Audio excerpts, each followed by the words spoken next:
구약성경 394쪽 사사기 19장 1절부터 10절까지 말씀입니다. 저와 여러분이 교독으로 읽고 10절을 함께 읽도록 하겠습니다. 이스라엘에 왕이 없을 그때에 에브라임 산지 구석에 거류하는 어떤 레위 사람이 유다 베들레헴에서 첩을 맞이하였더니 그 첩이 행음하고 남편을 떠나 유다 베들레헴 그의 아버지의 집에 돌아가서 거기서 넉 달 동안을 지내매 그의 남편이 그 여자에게 다정하게 말하고 그를 데려오고자 하여 하인 한 사람과 나귀 2마리를 데리고 그에게로 가매 여자가 그를 인도하여 아버지의 집에 들어가니 그 여자의 아버지가 그를 보고 기뻐하니라. 그의 장인 곧 그 여자의 아버지가 그를 머물게 하매 그가 3일 동안 그와 함께 머물며 먹고 마시며 거기서 유숙하다가 넷째 날 아침에 일찍이 일어나 떠나고자 하매 그 여자의 아버지가 그의 사위에게 이르되 떡을 조금 먹고 그대의 기력을 돋운 후에 그대의 길을 가라 하니라. 두 사람이 앉아서 함께 먹고 마시매 그 여자의 아버지가 그 사람에게 이르되 청하노니 이 밤을 여기서 유숙하여 그대의 마음을 즐겁게 하라 하니 그 사람이 일어나서 가고자 하되 그의 장인의 간청으로 거기서 다시 유숙하더니 다섯째 날 아침에 일찍이 일어나 떠나고자 하매 그 여자의 아버지가 이르되 청하노니 그대의 기력을 돋우고 해가 기울도록 머물라 하므로 두 사람이 함께 먹고 그 사람이 첩과 하인과 더불어 일어나 떠나고자 하매 그의 장인 곧 그 여자의 아버지가 그에게 이르되 보라 이제 날이 저물어 가니 청하건대 이 밤도 유숙하라. 보라 해가 기울었느니라. 그대는 여기서 유숙하여 그대의 마음을 즐겁게 하고 내일 일찍이 그대의 길을 가서 그대의 집으로 돌아가라 하니 그 사람이 다시 밤을 지내고자 하지 아니하여 일어나서 떠나 여부스 맞은편에 이르렀으니 여부스는 곧 예루살렘이라. 안장 지운 나귀 2마리와 첩이 그와 함께 하였더라. 아멘. 기도하겠습니다. 사랑과 은총이 가득하신 주님, 오늘 새벽에도 주님께서 깨워주시고 이곳에 나아오게 하셔서 말씀을 나누게 하시고 기도하게 하시고 함께 예배드리게 하시니 감사합니다. 주님께서 말씀 들려주실 때에 우리 마음속에 회복이 일어나게 하시고 우리의 지친 몸이 회복되게 하시고 다시 한번 주님 앞에서 강건하여 주의 일을 잘 감당할 수 있도록 주님께서 함께하여 주옵소서. 플랫폼 시티를 위해서 기도합니다. 의린교회의 미래가 주님의 손에 달려 있사오니 사명을 다시 한번 발견하고 갱신하는 계기가 되게 하시고 주의 말씀을 다시 한번 마음속에 새기는 사건으로 다시 한번 기억되게 하여 주옵소서. 담임 목사님을 비롯하여 많은 성도들이 질병 가운데 있습니다. 주님 그 병 가운데 주님께서 지켜주시고 다시 한번 강건하게 하여 주옵소서. 특히 마음의 질병과 아픔으로 고통받는 자들이 있사오니 주님께서 그 마음에 찾아가 주셔서 위로하여 주시고 항상 기도하는 동역자들과 돕는 손길들을 주님께서 허락하여 주옵소서. 거룩하신 예수님의 이름으로 기도합니다. 아멘. 네, 1절입니다. 이스라엘에 왕이 없을 그때에. 보통 우리가 17장부터 21장까지를 한 단위로 해석을 하는데 특히 이스라엘에 왕이 없다라는 이 말을 17장부터 21장 사이에 많이 하곤 합니다. 왕이 없다는 것을 계속 강조하고 있다. 이것이 무엇을 의미하는가? 여기에 대해서는 여러 가지 의견이 분분합니다. 에브라임 산지 구석에 거류하는 어떤 레위 사람이 유다 베들레헴에서 첩을 맞이하였다. 에브라임 산지 구석에서 거류한다. 그래서 한마디로 에브라임 지파의 땅에 북쪽 어느 곳에 이 구석이란 말을 북쪽이란 말로 해석을 하기도 합니다. 그러니까 어느 구석에서 지금 살고 있다. 에브라임 지파의 땅에서 살고 있는 레위 사람. 그런데 이 레위 사람이 유다 베들레헴에서 첩을 맞이하였다. 첩을 맞이하였다는 것은 우리가 매일 성경의 해설에도 나와 있습니다. 첫 번째 부인이 아니라 한마디로 첩을 맞이한 것인데 이 첩은 아마도 부유한 이 레위인이 3절에 보시면은 하인 한 사람과 나귀 2마리를 데리고 갔다라고 하죠. 그러니까 이것이 그 레위 사람이 꽤나 부유했음을 알려준다 이렇게 보고 있습니다. 그래서 하인 한 사람과 이 나귀 2마리를 데리고 간 이 레위인이 과시의 목적으로 혹은 성적인 목적으로 첩을 맞이하였다. 그리하여서 이 첩이란 단어가 사실 성경에서 많이 쓰이지 않았기 때문에 또 자세히 들어가면은 이 첩이라는 단어를 가지고도 굉장히 의견이 분분합니다.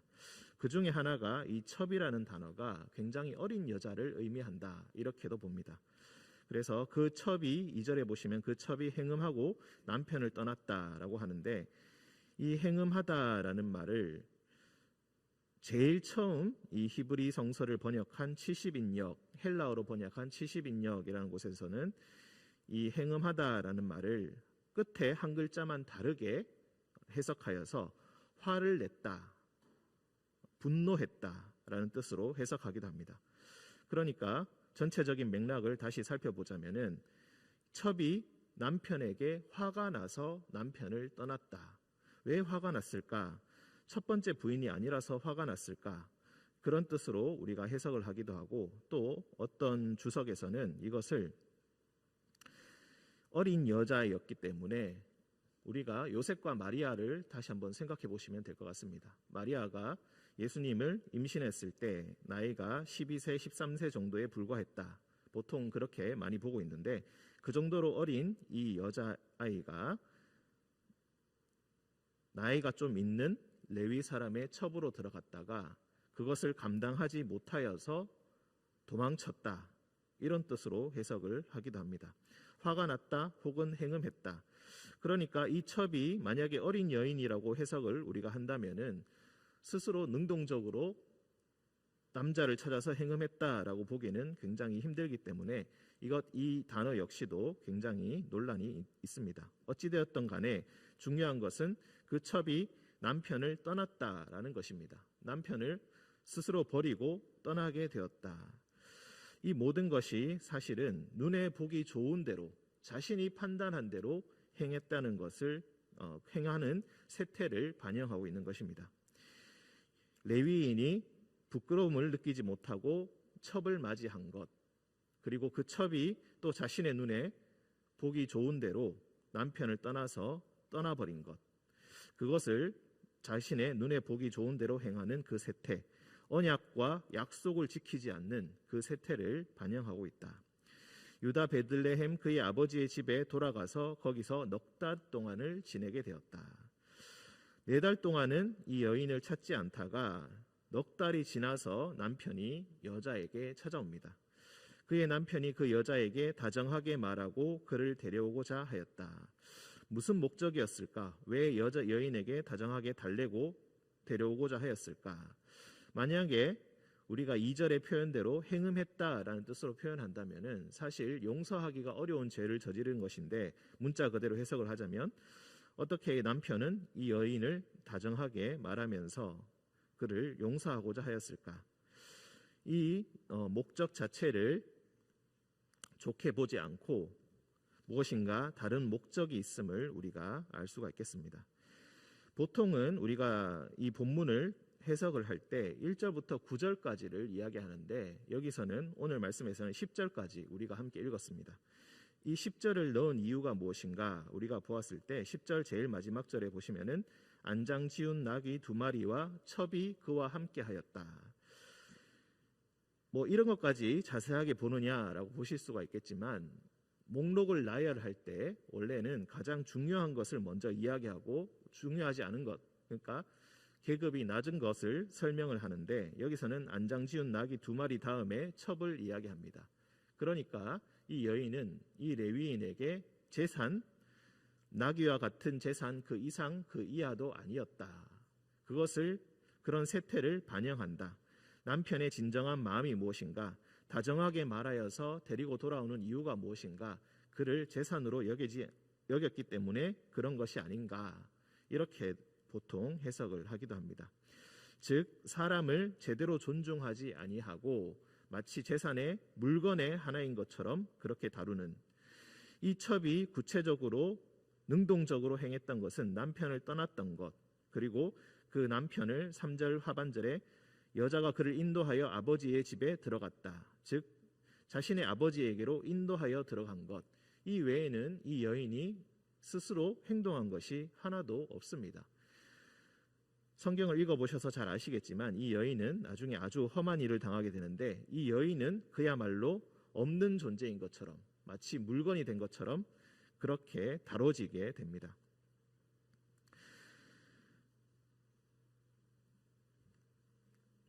그 여자가 그를 인도하여 3절 하반절 아버지의 집에 들어가니 그 여자의 아버지가 그를 보고 기뻐하였다. 장인이 사위를 반갑게 맞이를 해주는데, 사실 4절부터 8절까지 3일을 지나고 넷째 날 아침에도 떠나려고 하는데 맞게 되고, 다섯째 날 아침에도 떠나려고 하는데 맞게 되었다. 그래서 간청으로 계속해서 붙들려 있다가 다섯째 날 밤에 이제 이 사람이 떠나게 되었다. 우리가 여기서도 이 여인의 아버지에 대해서 미심쩍은 눈으로 바라볼 수밖에 없게 되겠습니다. 왜냐하면 왜 이렇게 사위를 보고 기뻐하였는가? 우리가 여기서 다른 것을 생각할 수 있는 것은 이 레위인은 굉장히 부유한 사람이고, 어찌되었건 간에 레위 사람이라고 하면은 그 사회의 지도층이라고 볼 수가 있겠습니다. 아무리 여호와를 섬기는 믿음이 없어졌다 할지라도 레위인은 하나님께 선택된 지파, 하나님의 일을 하는 사람들입니다. 그 사람이 지위도 있고 재산도 있는 이 남자에게 자신의 딸이 첩으로 들어가게 되었다. 첩으로 들어갔다는 것 자체가 어떻게 보면 굴욕일 수 있겠지만 이 아버지에게는 그것조차 굴욕이 되지 않았다. 사위를 반갑게 맞이했다. 자기 딸이 남편을 떠나서 온 것을 다시 찾으러 온 것을 보고 몹시 기뻐하였다. 그래서 찾아온 이 레위인을 과도하게 맞아주는 그런 자세에서 정말로 반가워서 이를 맞이했겠는가? 다른 목적이 있지 않겠는가?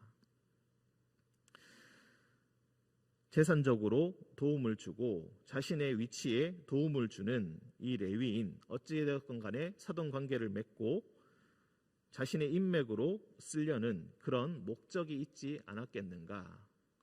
한마디로 각자가 눈에 보기 좋은 대로 서로를 대하고 자신이 어떤 의도와 목적을 가지고 사람을 대하고 있다. 사람을 대하는 자세가 어떻게 이루어지고 있는가, 그것을 보여주고 있습니다. 왕이 없는 그때에 사람들은 각자 눈에 보기 좋은 대로 자기 소견에 옳은 대로 행하게 되었다. 그리고 그 절정이 사사시대의 가장 마지막에 이렇게 반영되고 있다는 것을 보여주고 있습니다. 앞서서 사사기를 계속 설명할 때마다 점진적으로 타락하고 있다 이런 말씀을 드렸는데, 이 19장에서 21장이 그야말로 그 세태의 극을 보여준다고, 절정을 보여준다고 우리가 볼 수가 있겠습니다. 이 레위인의 한 사건으로 인하여서 온 나라가 내전에 빠지게 되고 한 지파를 말살하게 되고, 또 실로에 있는 여인들이 600명이 한꺼번에 납치되는, 하나님께 예배드리고 하나님께 경배하기 위해서 올라가던 여인들을 600명이나 납치하여서 베냐민 지파를 보존하게 되는 그런 끔찍한 사태가 왜 일어나게 되었는가? 고작 이 사건 하나 때문에 이 여인이 강간당하게 되고, 그리고 그 사건 때문에 나라 전체가 위기에 빠지는 그런 모습을 우리가 보게 됩니다. 일이 도대체 왜 이렇게 연결되는가? 왜 이해할 수 없는 일들이 일어나게 되는가? 보통의 상식으로는, 보통의 생각으로는, 사고방식으로는 이해할 수 없는 일이 왜 일어나게 되는가? 왕이 없어서 그런 것이고, 소견에 좋은 대로, 각자가 소견에 보기 좋은 대로 행하였기 때문에 일어나는 것이 아닌가? 그 절정이 바로 29장에서 21장의 이 사건이다. 그리고 그 핵심은 언제나 자신만의 목적을 가지고 사람을 대하는 그런 세태에 있게 된다라는 것입니다. 10절 그 사람이 다시 밤을 지내고자 하지 아니하여 일어나서 떠나 여부스 맞은편에 이르렀으니 여부스는 곧 예루살렘이라. 그냥 다섯째 날까지 제대로 결단하지 못하고 장인에게 붙들려 있다가 결국 떠나지 말아야 할 그 시각에, 다 날이 저물고 해가 기운 이 시각에 그는 떠나게 됩니다. 레위인이 상식적으로도 얼마나 판단력이 약해져 있는가, 얼마나 잘못되어 있는가. 어쩌면은 남편을 대접하기 위해서 이 장인이라는 사람은 마땅히 술을 내왔을 것이고, 어쩌면 이 사람은 술에 취하여서 충동적으로 이런 결정을 한 것이 아닌가, 그렇게도 우리가 생각을 해볼 수가 있겠습니다. 도저히 더 이상은 여기서 못 있겠다. 그래서 밤에 일어나서 떠나는 아주 잘못된 판단을 하게 되었다. 그리고 그 여인을 나귀 2마리와 함께 자신의 재산처럼 그렇게 데리고 떠나게 되었다. 사회의 타락, 그것은 어디서 일어나는가? 영적인 타락, 그것은 어디에서 일어나는가? 하나님과의 약속을 잊어버리고 가나안 사람들을 모두 다 남겨두게 되고, 특히 이스라엘 자체가 가나안화되어서 거룩한 백성으로 구분된 삶을 살아가지 못하는 것, 거기서 시작된 사회의 타락이 어떻게 흘러가는가? 사람을 자신의 목적으로 대하고 재산으로 대하고 다른 의도를 가지고 사람을 있는 그대로 사랑하지 못하고 아껴주지 못하고 어떤 목적을 가지고 대할 때 이런 타락의 시작이 일어나게 되고, 그 타락의 시작은 나라의 위기까지 연결되게 된다는 것입니다. 오늘 말씀을 통하여서 우리가 할 수 있는 것, 즉 사람을 어떻게 대하는가, 형제 자매들을 어떻게 대하는가, 그것이야말로 영적인 갱신, 영적인 회복의 시작이 된다는 것을 우리가 기억해야 할 것입니다. 함께 기도하겠습니다. 사랑과 은총이 충만하신 주님,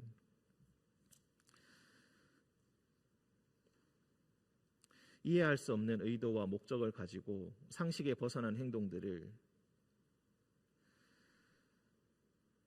어느새 조금씩 하게 되다가 결국 나라가 위기에 빠지는 모습을 보게 됩니다.